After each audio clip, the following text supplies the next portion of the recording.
What's up, my people on Facebook? Happy holidays. I'm sitting here with Jackie on my lap. It's getting boring because me and my buddy Pinky are sober. At least for the weekdays. Yeah, staying sober. Monday through Friday. I was overdoing it and I messed up a potential girlfriend. Yeah, it happened. It happened. Actually, I blame a little bit the drinking, a little bit on my family. So, and I know my dad's telling me to get off Facebook, but sorry, Dad. I'm putting this video out there because I got something to say. And so here's what I gotta say.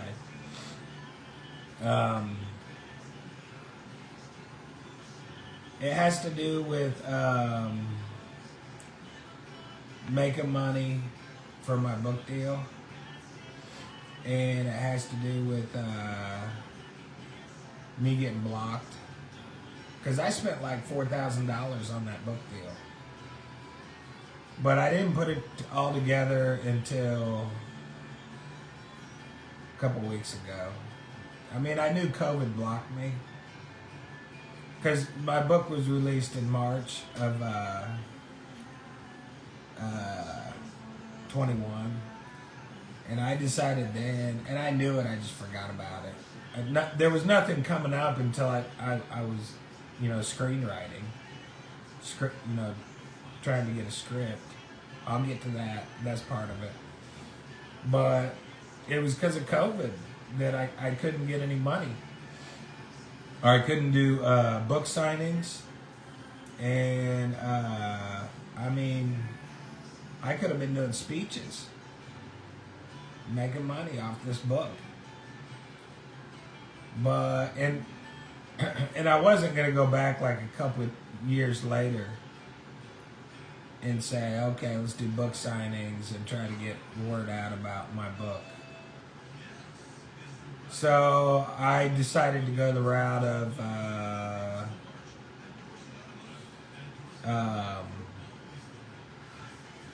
screenwriting, and I connected with my publisher, with Lance McDaniel, anyways. So and it looks good, but the evidence is that my parents blocked me in 22 from.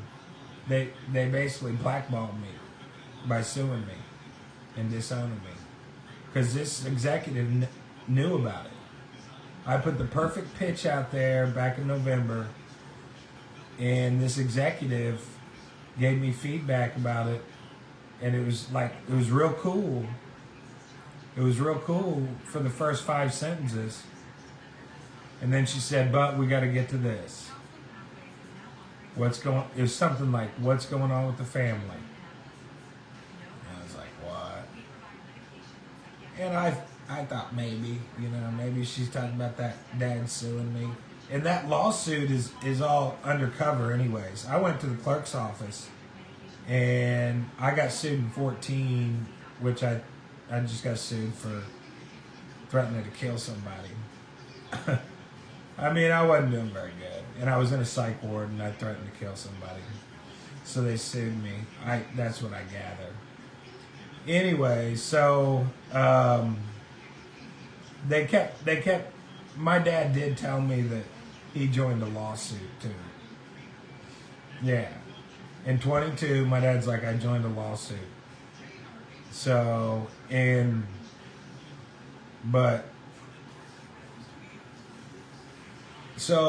after Stage 32 is all in there, and that's where I'm pitching to this executive, and she's like, she told me about the family. I didn't read a whole lot of it into it right then, a little bit, and then I got an email from Stage 32 talking about shallow characters. I was like, that's it. That is it. It's just evidence that Dad sued me and he's blackballing me. Some bullshit. So and the whole read, I don't know if I said this, but I mean, people deserve to get paid if you write a book. And my reasoning is COVID.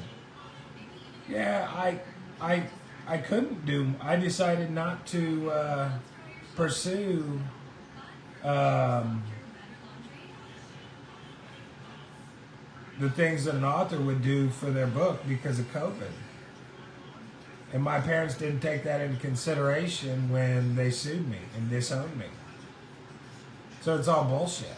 I'm getting fucked.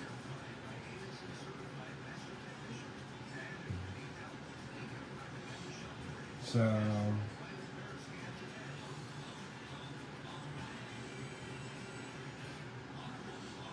and there's so many levels to this too. I mean, the book's about mind control.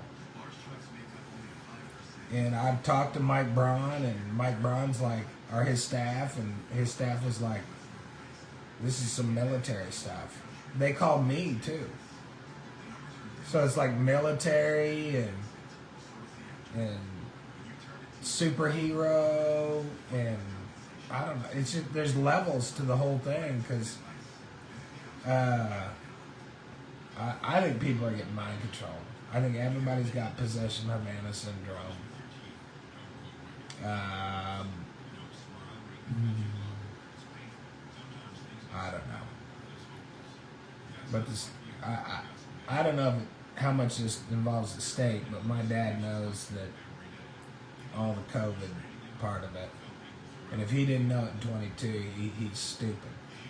He should have known it in 22 that COVID kept me from making money. You know,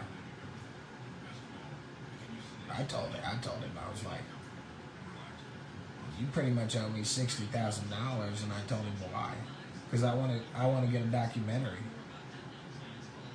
for the book. It cost $60,000. I don't know if it's extortion, but I have evidence that he sued me, and it's all under, like I said, it's all under wraps about the lawsuit. And I saw the prosecutor too. I was coming out of Hamilton Center early November after I put that pitch out there. Terry Modesick comes out of Hamilton Center. I'm sitting there smoking a cigarette, getting ready to go in for an injection. And Terry Modesick comes out making this crazy face. And then I saw the social worker drive by. I was like, wow, something's going on. Something's going on. I'm getting off here. All right, people.